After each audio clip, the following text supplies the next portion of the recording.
امامت کی شرائط اور آداب. زیادہ تفصیل سے بیان نہیں کروں گی، چند موٹی موٹی باتیں بیان کر دیتی ہوں. پہلا پوائنٹ ہے متقی اور پرہیزگار ہونا. حکم ہے کہ امام ایسے شخص کو بنایا جائے جو پرہیزگار ہو، علم میں زیادہ ہو، قرآن زیادہ جانتا ہو اور سنے رسیدہ بھی ہو. حدیث میں ترتیب بھی بتا دی گئی کہ ان صفات میں سے کون سی صفت کس صفت پر مقدم ہے. یہیں سے یہ تعلیم بھی دے دی گئی کہ سردار قوم کے انتخاب میں کن باتوں کا لحاظ کرنا چاہیے. دوسرا ہے اکثریت کا نمائندہ. حکم ہے کہ امام ایسا شخص نہ ہو جس سے جماعت کی اکثریت ناراض ہو، یعنی زبردستی امام نہ بنے، زبردستی سر پہ اس کو نہ سوار کیا جائے. چند لوگوں کی اس سے دلچسپی یا ہمدردی یا دوستی کی بنا پہ یا جان پہچان کی بنا پہ، رشتہ داری کی بنا پہ اس کو امام نہ بنایا جائے. امام بنانے کے لیے یہ دیکھنا چاہیے کہ کیا اکثریت اس کو پسند کرتی ہے. یوں تو تھوڑے بہت مخالف تو ہر ایک کے ہوتے ہیں، لیکن اگر جماعت میں زیادہ تر آدمی کسی شخص سے نفرت رکھتے ہوں تو اسے امام نہ بنایا جائے. یہاں پھر سردار قوم کے انتخاب کا ایک قاعدہ آپ کو بتا دیا گیا. پھر مقتدیوں کا ہمدرد ہونا ضروری ہے. حکم ہے کہ جو شخص جماعت کا امام بنایا جائے وہ نماز ایسی پڑھائے کہ جماعت کے ضعیف ترین آدمی کو بھی تکلیف نہ ہو.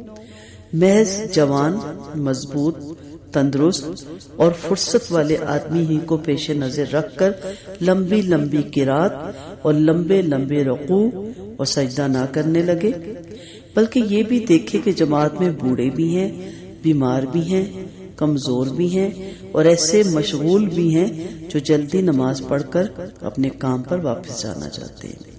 نبی کریم صلی اللہ علیہ وسلم نے اس معاملے میں یہاں تک رحم اور شفقت کا نمونہ پیش فرمایا کہ نماز پڑھانے میں کسی بچے کے رونے کی آواز آ جاتی تو نماز مختصر کر دیتے تھے تاکہ اگر بچے کی ماں جماعت میں شریک ہے تو اسے تکلیف نہ ہو. یہ گویا سردار قوم کو تعلیم دی گئی کہ وہ جب سردار بنایا جائے تو قوم کے اندر اس کا طرز عمل کیسا ہونا چاہیے. پھر معذوری میں جگہ خالی کر دے.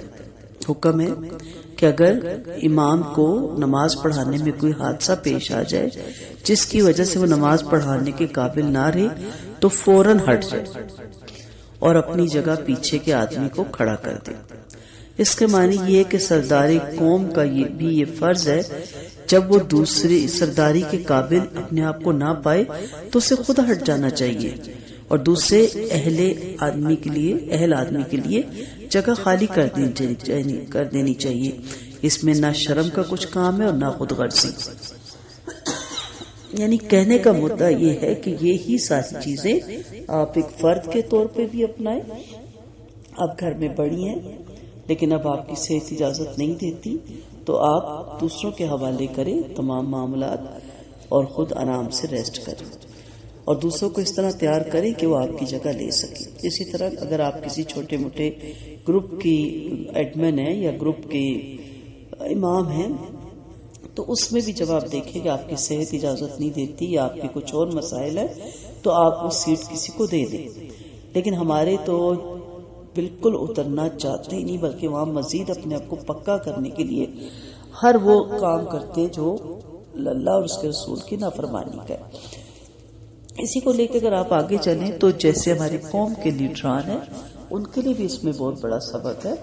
پہلا یہ کہ اگر آپ کو اکثریت پسند نہیں کرتی تو آپ کو تو ویسے ہی وہ اس جگہ نہیں لینی چاہیے. اور دوسرا اگر آپ اپنے آپ کو اس قابل نہیں سمجھتے کہ یہ عہدہ آپ بہتر طریقے سے نبھا سکتے ہیں تو آپ کو تو وہاں سے ہٹ دینا چاہیے اور اہل لوگوں کو آگے لانا چاہیے. لیکن مسئلہ یہی ہے کہ ہم لوگ اپنی سیٹ کو کبھی نہیں چھوڑنا چاہتے. امام کی کامل اطاعت ہونی چاہیے. حکم ہے کہ امام کے فعل کی سختی کے ساتھ پابندی کرو. اس کی حرکت سے پہلے حرکت کرنا سخت ممنوع ہے. یہاں تک کہ جو شخص امام سے پہلے رکوع یا سجدے میں جائے تو اس کے متعلق حدیث میں آیا کہ وہ گدھے کی صورت میں اٹھایا جائے گا۔ یہی گویا قوم کو سبق دیا گیا کہ اسے اپنے سردار کی اطاعت کس طرح کرنی چاہیے۔ جب ہم جماعت میں ہوتے ہیں تو جب اللہ اکبر کہہ کے امام رکوع میں جائے پھر پوری جماعت رکوع میں جاتی ہے، اور پھر اللہ اکبر کہہ کے جب وہ سجود میں جائے تب پوری جو پیچھے جماعت ہے وہ سجدے میں جاتی ہے، اور جب وہ اللہ اکبر کہہ کے بیٹھ جائے تو پھر پوری جماعت سجدے سے سر اٹھاتی ہے۔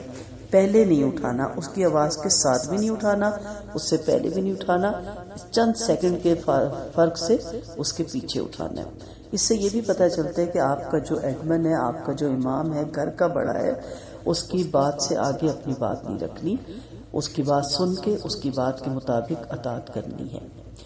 پھر امام کا آپ دیکھیں غلطی پہ تنبیہ کیسے کی جاتی ہے۔ امام اگر نماز میں غلطی کرے، مثلا جہاں اسے بیٹھنا چاہیے تھا وہاں کھڑا ہو جائے، یا جہاں کھڑا ہونا چاہیے تھا وہاں بیٹھ جائے، تو حکم ہے کہ سبحان اللہ کہہ کر اسے غلطی پر متنبہ کر دو۔ سبحان اللہ کے معنی یہ ہے اللہ پاک ہے۔ امام کی غلطی پر سبحان اللہ کہنے کا مطلب یہ ہوا کہ غلطی سے تو صرف اللہ ہی پاک ہے، تم انسان ہو، تم سے بھول چک ہو جانا کوئی تعجب کی بات نہیں۔ یہ طریقہ ہے امام کو ٹوکنے کا، اور جب اس طرح اسے ٹوکا جائے تو اس کو لازم ہے کہ بلا کسی شرم اور لحاظ کے اپنی غلطی کی اصلاح کرے۔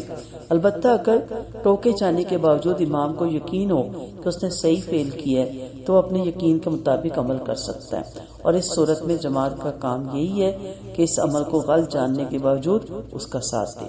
نماز ختم ہونے کے بعد مقتدی حق رکھتی ہیں کہ امام پر اس کی غلطی ثابت کریں اور نماز دوبارہ پڑھانے کا اس سے مطالبہ کریں۔